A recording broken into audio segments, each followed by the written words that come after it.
हम हमेशा पहली सीढ़ी पर ही कदम रखते हैं। अगर कोई सीधे चौथी सीढ़ी पर चढ़ने की कोशिश करे तो मुंह के बल गिरने के चांस काफी ज्यादा होते हैं। ये बहुत ही कमाल की और एकदम सटीक बात है जो कॉम्पिटिटिव एग्जाम्स के कोच आकाश सर ने कही थी। होता क्या है कि किसी भी मुश्किल टॉपिक को कवर करते वक्त बेसिक्स को छोड़कर सीधे एडवांस लेवल पर जंप करना एक बहुत बड़ी गलती साबित होती है। और आज की इस रणनीतिक चर्चा की शुरुआत करने के लिए एनालॉजी जैसे ट्रिकी टॉपिक पर इससे बेहतर कोई और बात हो ही नहीं सकती।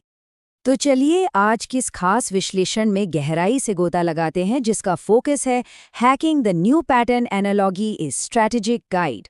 आज का हमारा ये पूरा डिस्कशन आकाश सर की उस शानदार लाइव स्ट्रीम पर बेस्ड है, जहां उन्होंने उन उलझा देने वाले और टाइम खराब करने वाले नए पैटर्न के सवालों को क्रैक करने की एकदम सटीक स्ट्रैटेजी शेयर की है। हम समझेंगे कि सही अप्रोच के साथ बड़े से बड़े और मुश्किल सवाल को भी कैसे आसानी से तोड़ा जा सकता है। आगे बढ़ने से पहले एक नज़र आज के एजेंडे पर डाल लेते हैं। सबसे पहले हम बात करेंगे द न्यू थ्रेट की, फिर डिकोडिंग लेटर्स, उसके बाद द एग्जामिनर्स माइंडसेट, फिर नंबर आर्टिलरी और आखिर में डेली ट्रेनिंग हैक्स। तो शुरुआत करते हैं सेक्शन 1 से, द न्यू थ्रेट, समस्या को विजुअलाइज करना। हाल ही में ना एसएससी और रेलवे के एग्जाम्स में एक बिल्कुल ही नए पैटर्न ने एंट्री मारी है, जिसने सच में काफ़ी दहशत फैला दी है। पुराने पैटर्न को याद करें तो वहाँ सीधा सा सवाल होता था कि भाई अगर ए का रिलेशन जेड से है तो सी का रिलेशन किससे होगा। लॉजिक एकदम सामने होता था। लेकिन इस नए पैटर्न में क्या हो रहा है, शुरुआत में ही हैश और परसेंटेज जैसे अननोन वेरिएबल्स दे दिए जाते हैं। मतलब कोई डायरेक्ट लॉजिक है ही नहीं। हर एक ऑप्शन को उठाना पड़ता है और एक एक करके चेक करना पड़ता है। इसका सीधा सा मतलब ये हुआ कि अब एक सवाल लगभग 4 सवालों के बराबर टाइम खा रहा है। ये तो वाकई टेंशन वाली बात है ना? अब आते हैं सेक्शन 2 पर, डिकोडिंग लेटर्स, हमारा शस्त्रागार। इस नए टाइम कंज्यूमिंग खतरे से निपटने के लिए सबसे तगड़ा हैक है एलिमिनेशन।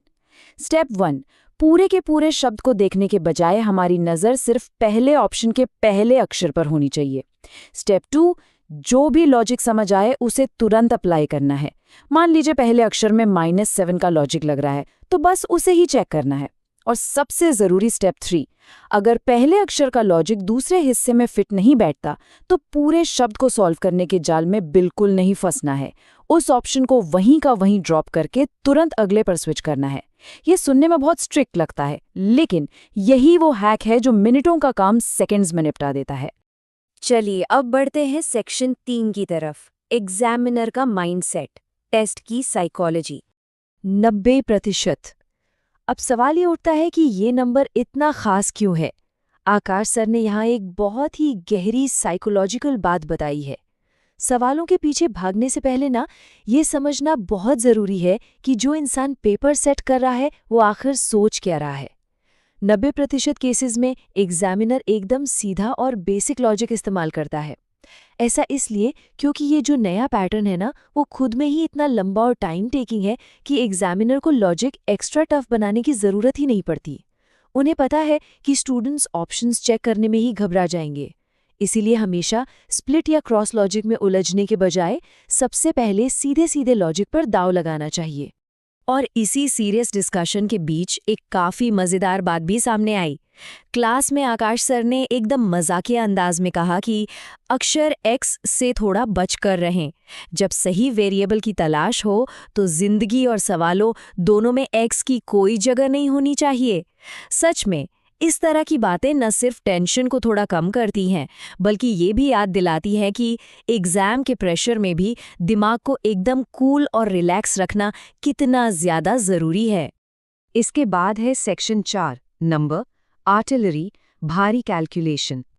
अक्षरों की दुनिया से बाहर निकलकर जब हम नंबर्स पर बेस्ड एनालॉजी के तरफ आते हैं तो गेम थोड़ा और सीरियस हो जाता है। बड़े नंबर्स को हैंडल करने के कुछ एकदम क्लियर रूल्स हैं। रूल नंबर 1, अगर कोई नंबर बहुत छोटा है और अचानक से एक बहुत बड़े नंबर तक जंप कर रहा है तो दिमाग में सबसे पहले मल्टीप्लिकेशन, स्क्वायर या क्यूब आना चाहिए। रूल नंबर 2, अगर दोनों तरफ पहले से ही बड़े बड़े नंबर्स हैं तो उन्हें मल्टीप्लाई करने की भूल बिल्कुल नहीं करनी है, क्योंकि 90% टाइम उनके बीच का सीधा डिफरेंस ही सही जवाब होता है। और रूल नंबर 3, कैलकुलेशन को फास्ट करने के लिए हमेशा यूनिट डिजिट यानी इकाई के अंक का इस्तेमाल करना चाहिए। ये सच में सबसे बड़ा हथियार है। इसको एक उदाहरण से समझते हैं। मान लीजिए 7 से सीधा 482 के करीब जंप करना है। अब हर एक नंबर से मल्टीप्लाई करके तो चेक नहीं किया जा सकता, राइट? यहीं पर यूनिट डिजिट काम आता है। बस ये सोचना है कि 7 में ऐसा क्या गुणा किया जाए कि लास्ट में 9 आए और वैल्यू 480 के आसपास हो। एकदम सही, 37, क्योंकि जब 7 को 7 से मल्टीप्लाई करते हैं तो 49 आता है, जिसके आखिर में 9 होता है।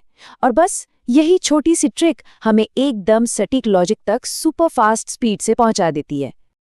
अब हम आते हैं अपने आखिरी हिस्से यानी सेक्शन 5 पर, डेली ट्रेनिंग हैक्स, माइंडसेट बनाना। एग्जाम हॉल में इन ट्रिक्स को एकदम बिजली की स्पीड से यूज करने के लिए डेली रूटीन में एक बहुत ही तगड़ी ट्रेनिंग की जरूरत पड़ती है। नॉर्मली हम सब सिर्फ बेस नंबर्स के स्क्वायर रट लेते हैं और सोचते हैं काम हो गया, लेकिन आकाश सर की ये जो टेबल टेक्निक है ये सिखाती है कि सिर्फ स्क्वायर ही नहीं बल्कि उस स्क्वायर का आधा, उसका डबल और उसका 1/3 हिस्सा भी एकदम टिप्स पर होना चाहिए। उदाहरण के लिए अगर 18 का स्क्वायर 324 है तो नंबर देखते ही दिमाग में क्लिक करना चाहिए कि 108 और कुछ नहीं बल्कि 324 का ही 1/3 हिस्सा है। ये वो लेवल की तैयारी है जो एग्जाम में बाकियों से कई मील आगे लाकर खड़ा कर देती है।